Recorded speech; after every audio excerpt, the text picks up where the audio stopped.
Bakit may mga taong 10 taon nang nagtatrabaho pero wala pa ring naiipon?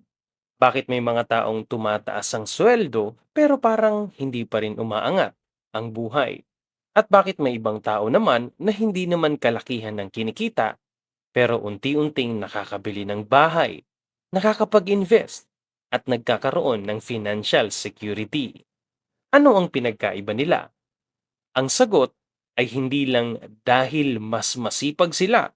Dahil ang totoo, maraming Pilipino ang masipag, gigising ng maaga, magtatrabaho ng overtime, maghahanap ng dagdag kita, gagawin ng lahat para sa pamilya.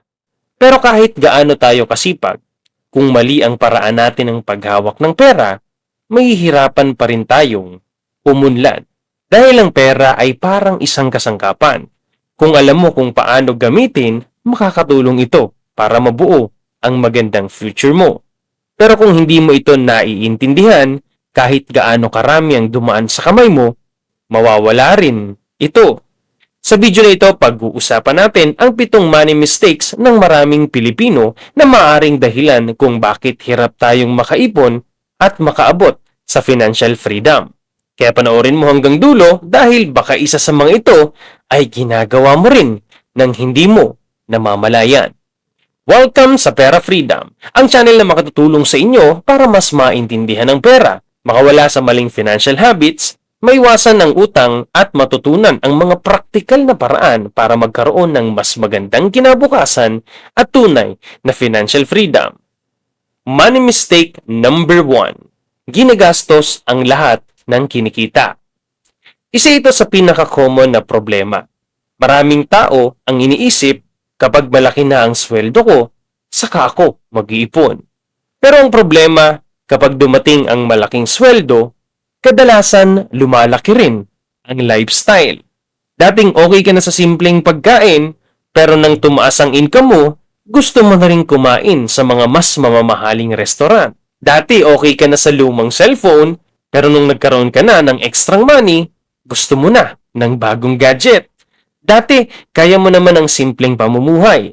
Pero, unti-unti, dumadami ang mga bagay na kailangan mong bayaran. Ito ang tinatawag na lifestyle inflation. Hindi masama ang mag-enjoy sa perang pinaghihirapan mo, karapatan mong bumili ng gusto mo. Pero ang tanong, binibili mo ba ang gusto mo ngayon gamit ang perang dapat sana ay para sa future mo? Ang taong yumayaman ay hindi gumagastos. Ang taong yumayaman ay marunong magdesisyon kung saan dapat mapunta ang pera niya. Money mistake number 2. Isang income source lang ang inaasahan. Noong panahon ng ating mga magulang, madalas sapat na ang isang trabaho para mabuhay. Pero ngayon, iba na ang panahon. Tumataas ang presyo ng bilihin. Tumataas ang pangangailangan. Hindi ibig sabihin nito na kailangan mong magkaroon agad ng milyon-milyong negosyo. Ang punto ay dapat unti-unti kang gumawa ng paraan para magkaroon ng dagdag na oportunidad. Maaring magsimula sa pag-aaral ng bagong skill, paggamit ng maliit na sideline, pagbebenta online, o paghahanap ng paraan para mapalago ang kakayahan mo. Dahil ang pinakamalaking asset mo ay hindi lang pera, ikaw mismo. Ang skills, knowledge, at experience mo ang maaaring magbukas ng maraming oportunidad. Money mistake number 3. Hindi mo alam kung saan napupunta ang pera mo.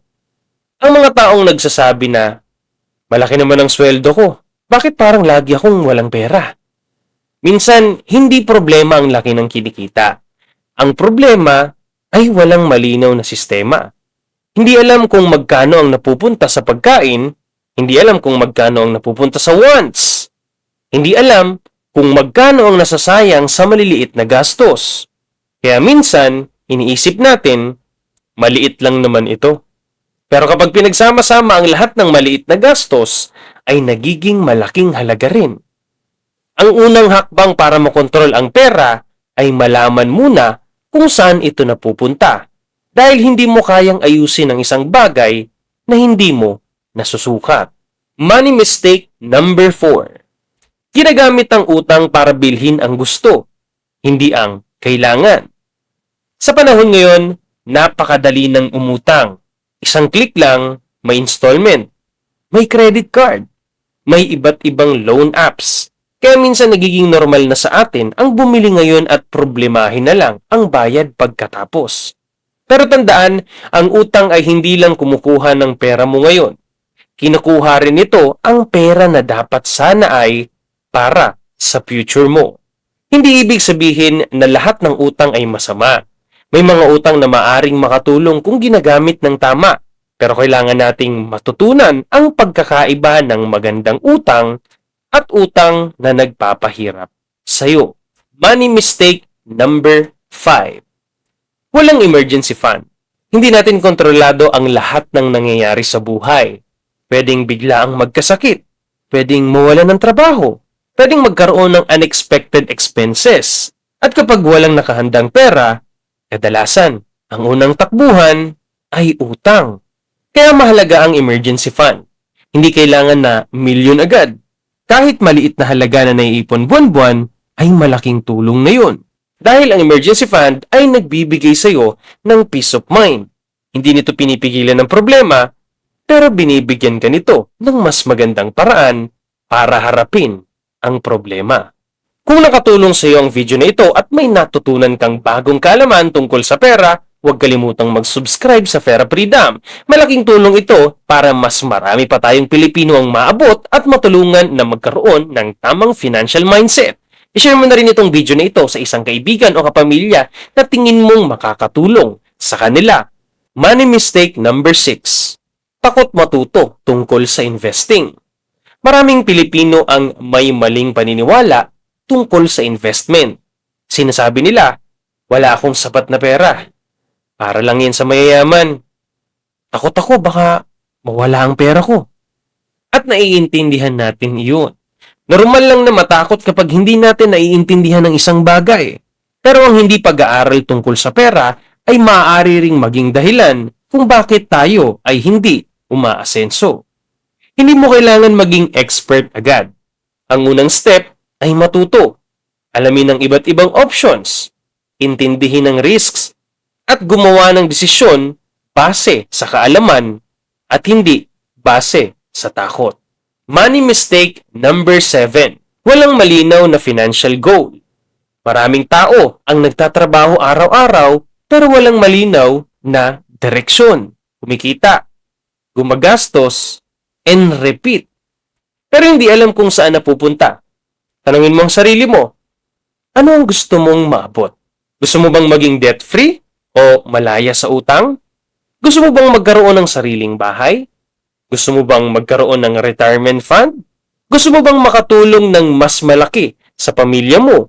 Kapag may malinaw kang goal, mas nagiging madali ang paggawa ng tamang financial decisions.